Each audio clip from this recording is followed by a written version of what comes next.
जय माता दी। मेरे चैनल में आप सभी का बहुत बहुत स्वागत है।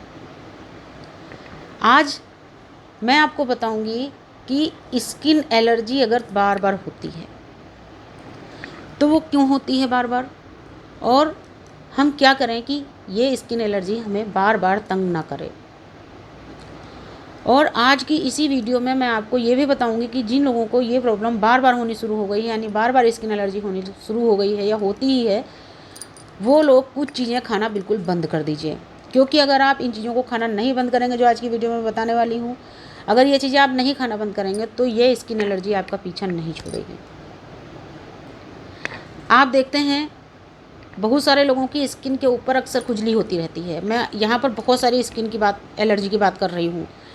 तो सबसे पहली तो ये प्रॉब्लम होती है जो कि दिखती नहीं है, वो सिर्फ फील होती है और खुजली जैसी महसूस होती है, जैसे लगेगा बहुत भयंकर खुजली हो रही है। और आप जितना खुजलाते हैं उतना ज़्यादा खुजलाने को मन होता है, और जितनी देर आप खुजलाते हैं आपको लगता है बड़ा अच्छा सा आपको फील होता है। लेकिन कभी कभी ऐसा होता है कि खुजलाने के कुछ देर बाद तक आपको शांति थोड़ी मिल जाती है, थोड़ी देर के बाद दोबारा खुजली शुरू हो जाती है। लेकिन कुछ लोगों के साथ ऐसा होता है खुजलाते खुजलाते ही 1-2 मिनट के अंदर ही उनके बॉडी के ऊपर, स्किन के ऊपर मोटे मोटे छाले, फफोले या बहुत बारीक बारीक दाने निकल आते हैं। और वो दाने जब हो जाते हैं तो 1-2 दिन के बाद उन दानों में खुजली होनी शुरू हो जाती है। उनको छूने पे कभी कभी तो वो टाइट महसूस होते हैं, कभी क्या होता है वो ऐसे दबते हैं दाने, पिलपिले से महसूस होते हैं, जैसा लगता है उनके अंदर कुछ भरा हुआ है, जबकि बहुत नन्हे दाने हैं। और जो मोटे मोटे फफोले या छाले पड़ जाते हैं तो उनके अंदर तो पानी, मवाद या खून भरा ही होता है। अब जब इन दाने, छाले या फफोलों में खुजली होती है, आप खुजला देते हैं तो इनका पानी जहाँ कहीं भी लग जाता है, आपके पूरे बॉडी में, पूरी स्किन में कहीं भी लग जाएगा इनका पानी, तो वहीं पर आपको इस तरह की एलर्जी हो जाएगी। अब समस्या ये है कि ये होती क्यों है और बचें कैसे। एक चीज़ और आपको बता दूं, बहुत सारे लोगों की स्किन में ऐसी भी प्रॉब्लम होती है कि उनकी स्किन के ऊपर ना तो खुजली होती है, ना उनकी स्किन के ऊपर दाने छाले आपको देखने को मिलेंगे, बस उनकी स्किन के ऊपर पपड़ियाँ जमनी शुरू हो जाती हैं। ऐसे तो बहुत ताज्जुब की बात होती है ना, आपको ऐसे दाने भी नहीं हुए, खुजली भी नहीं हुई, पपड़ी कैसे हो गई। लेकिन जिनको होती है उन्हें ही समस्या पता है। उनको कोई प्रॉब्लम नहीं है, खुजली भी नहीं हो रही है, सब सही है। अचानक से हल्की सी जलन सी महसूस होगी, हल्की सी जलन महसूस होगी तो आपको लगेगा नॉर्मल है। गर्मियों में खास करके अगर हो जाता, होता भी गर्मी में ही ज़्यादा है, तो अगर गर्मी में होता तो हमें अक्सर यही सभी को लगता नॉर्मली कि पसीना आया होगा, हमने पोंछ दिया होगा तेज़ी से तो जलन हो गई। लेकिन कुछ ही समय के बाद, घंटे 2 घंटे के बाद आप देखते हैं वहाँ पर पतली पतली पपड़ी जैसी एक लेयर जमा होनी शुरू हो जाती, परत सी बन जाती है। और उसके बाद में 1-2 दिन के अंदर या 3 दिन के अंदर वो एक मोटी पपड़ी का रूप ले लेती है, फिर उसमें खुजली होती है। और जब उन पपड़ियों को आप खुजला के निकाल देते तो वहाँ पर या तो सफ़ेद सफ़ेद चकत्ते पड़ जाते हैं, या वहाँ अजीब टाइप के भूरे चाय के धब्बे जैसे पड़ जाते हैं, वो भी बहुत गंदे लगते हैं।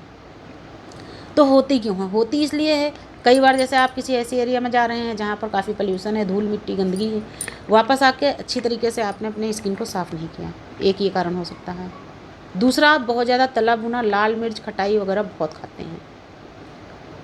और कई बार ऐसा होता है कि हमारे रोज़ के खाने में ही कुछ ऐसी चीज़ें होती हैं जो पहले हमें नुकसान नहीं कर रही थी, प्रेजेंट टाइम में नुकसान होनी शुरू हो गई हैं, नुकसान करने लगी हैं, तो उनकी वजह से हमको इस तरह की प्रॉब्लम होनी शुरू हो जाती। कुल मिलाकर कैसे भी हो रही है, लेकिन जिनको ये सारी प्रॉब्लम्स हो रही हैं उन्हें कुछ चीज़ें खाना तुरंत के तुरंत बंद कर देना है। वो चीज़ें कौन सी हैं, अब मैं आपको एक एक करके बता रही हूँ, बहुत ध्यान से सुनिएगा। जिन लोगों को ऐसी प्रॉब्लम होती है जो मैंने अभी बताई, उन लोगों को सबसे पहली चीज़ तो खट्टा बिल्कुल बंद कर देना है। कोई भी खट्टी चीज़ आपको नहीं खानी है। अब खट्टी चीज़ों में आप कहेंगे नींबू भी नहीं खाना, नींबू आपको मना नहीं है, क्योंकि नींबू के अंदर विटामिन सी होता है। आप नींबू पानी पी सकते हैं, नींबू की शिकंजी पी सकते हैं, आप प्याज के अंदर नींबू डाल कर खा सकते हैं, आप सलाद में नींबू डाल के खा सकते हैं, नींबू आपको मना नहीं है। लेकिन बाकी खट्टी चीज़ें, जैसे कि बहुत सारे लोगों को चटनी बहुत पसंद होती है, अचार के बिना तो उनका भोजन ही नहीं चलता है। भाई हमारा तो भोजन ही नहीं चलता अचार के बिना, हमारा अचार के बिना पेट नहीं भरता है। तो आपको खटाई, चटनी और अचार, यहाँ तक कि अचार वाली मिर्च भी, वो भी अचार ही है, ये सारी चीज़ें आपको खाना बंद कर देना है। अगली चीज़, आप बहुत ज़्यादा फास्ट फूड खाते हैं, जैसे कि मैगी हुआ, पिज़्ज़ा हुआ, चाउमीन हुआ, मैक्रोनी, पास्ता, ये सारी चीज़ें आपको बंद करनी हैं, क्योंकि इनमें भी भर भर के आप vinegar, soya sauce, chilli sauce, पता नहीं कितने कितने सॉस डालते हैं, सभी में खटाई होती है, केमिकल होते हैं, जो कि आपको बहुत ज़्यादा जहर साबित होते हैं, जिनको खास करके स्किन एलर्जी होनी शुरू हो गई। 1 या 2 बार भी अगर आपको हो गई है इस तरह की प्रॉब्लम स्किन में, तो आपको ये सारी चीज़ें अवॉइड करनी हैं। उसके अलावा बहुत सारे लोगों के घरों में सब्जी में रंग लाने के लिए रोज़ की सब्जी में भी लाल मिर्च बहुत इस्तेमाल होती है भर भर के। आपको लाल मिर्च बिल्कुल नहीं खानी है, बिल्कुल स्किप कर दीजिए, बिल्कुल निकाल दीजिए अपने भोजन में से, गांठ बांध लीजिए। आपको लाल मिर्च का सेवन नहीं करना है। हरी मिर्च आप लीजिए, उसको चाहे आप पीस कर डाल दीजिए, चाहे काट कर डालिए, लेकिन आपको हरी मिर्च का ही सेवन करना है। आप अपने भोजन में अधिक चटपटा चाहते हैं तो 2-4 काली मिर्च डाल सकते हैं। सलाद के ऊपर भी आप कुटी पिसी काली मिर्च डाल कर खा सकते हैं, वो आपकी हेल्थ के लिए भी अच्छी है और आपकी आँखों की रोशनी के लिए भी अच्छी है। तो इस तरह की चीज़ें आपको नहीं खानी हैं। अब कुछ लोगों को टमाटर से एलर्जी होती है, तो टमाटर से जिन लोगों को एलर्जी होती है उनको पित्ती टाइप की उछलती है, या बड़े बड़े से मोटे मोटे से छाले हो जाते हैं। तो आप ध्यान दीजिए कि जिन लोगों को टमाटर से एलर्जी होती है उनका ऐसे नहीं होगा नॉर्मली। अगर आपने 6-7 दिन 8 दिन टमाटर की सब्ज़ी नहीं खाई तो आपको इस तरह की स्किन एलर्जी नहीं होगी, लेकिन जिस दिन आप टमाटर खा लेंगे उस दिन या उसके अगले दिन ज़रूर हो जाएगी। तो ध्यान दीजिए अपने खाने की चीज़ों पर कि क्या चीज़ खाने के बाद में अक्सर आपको इस तरह की एलर्जी हो जाती, तो उन चीज़ों को अपने भोजन से आप निकाल दीजिए। उसके अलावा आपको ये ध्यान रखना है कि आपको बहुत ज़्यादा ठंडा पानी नहीं पीना है, बहुत ज़्यादा आपको एकदम गर्म पानी नहीं पीना है, बार बार आपको चाय और कॉफ़ी नहीं पीना है। हर चीज़ आपको लिमिट में लेनी है। अब खाना क्या है, लेना क्या है, लगाना क्या है। तो खाना है आपको पौष्टिक चीज़ें, हरी सब्जियां खूब खाइए, सलाद खाइए, अंकुरित अनाज खाइए, नींबू शिकंजी लीजिए, मैंने अभी आपको बोला।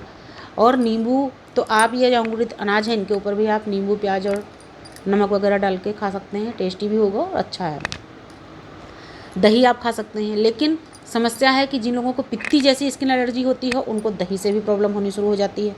तो अगर आपको बार बार पित्ती होती है तो आपको दही भी नहीं खानी है। दही वैसे नुकसान नहीं करता है पित्ती में, अगर आपने ताज़ा दही जमाया है 2-3 घंटे के बाद में आप खा लीजिए, नुकसान नहीं करेगा।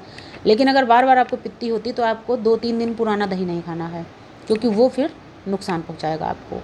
तो इस तरीके से आप अपने आप को बचा सकते हैं। लगाना क्या है, मैं आप लोग को लगाने के लिए यहाँ पर एक लेप बता रही हूँ जो कि बहुत ही बढ़िया लेप है।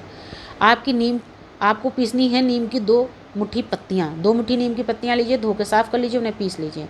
अब इनको शरीर के ऊपर जब आप लगाएंगे ऐसे तो ये झड़ जाएंगी, लेकिन ये चिपकी रहें इसके लिए आपको क्या करना है, आपको छोटा सा मुल्तानी मिट्टी का टुकड़ा लेना है, और जितना आप मुल्तानी मिट्टी लेंगे उतना ही टुकड़ा आपको गेरू का लेना है। दोनों को पीस के बराबर कर दीजिए, पाउडर कर दीजिए, और इसी नीम वाले लेप में आप इनको मिक्स कर दीजिए। 10 मिनट रख दीजिए ताकि बहुत अच्छी तरीके से घुल जाए इसके अंदर मुल्तानी मिट्टी और गेरू।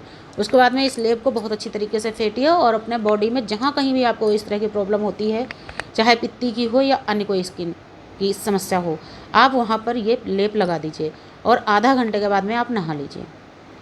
तो धीरे धीरे करके 1 हफ्ते के अंदर ही आपकी ये प्रॉब्लम ख़त्म होनी शुरू हो जाएगी। और खाने पीने में अगर आपने पूरा परहेज़ कर लिया तो हमेशा के लिए ये ख़त्म हो जाएगी। कभी साल 6 महीने में किसी को हो गया तो अलग चीज़ है, वरना ये रोज़ रोज़ आपको परेशान नहीं करेगी। तो उम्मीद करती हूँ आपको जानकारी समझ में आई होगी, और अगर वीडियो काम की लगे तो प्लीज़ शेयर कीजिएगा। नमस्कार, धन्यवाद।